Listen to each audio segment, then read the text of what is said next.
41 год, год потерь и страха, заревом кровавым пламенел.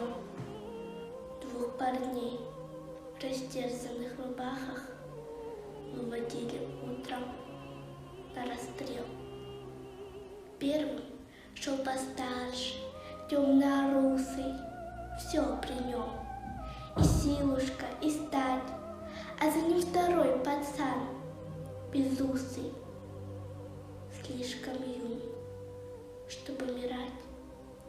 Ну а сзади, еле поспевая, семенила старенькая мать, о пощаде немца умоляя. Надь выделила важно расстрелять.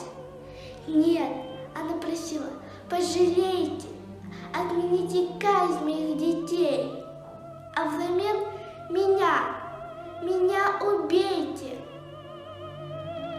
Но в живых оставьте сыновей.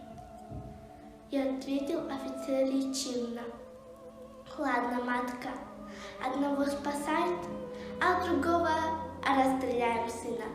Кто тебе милее, выбирает.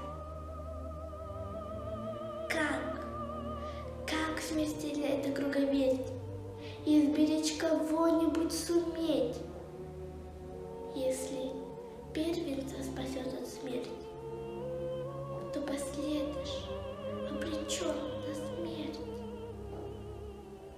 Зарыдала мать, запричитала, вглядывалась в лица сыновей, будто бы и вправду выбирала, кто роднее ей, а кто дороже ей. Где туда-сюда переводила, о не пожелающий врагу мук таких. Сынов перекрестила и призналась фрицу: не могу. Ну а тот стал непробиваем, с наслаждением нюхая цветы. Помни, матка, одного мы убиваем, а другого убиваешь ты. Старший, виновато улыбаясь, младший на груди своей прижав: брат, спасайся, ну а я останусь. Я пожил, а ты не начинал. Отозвался младший: нет, братишка, ты спасайся. Что тут выбирать? У тебя жена и ребятишки.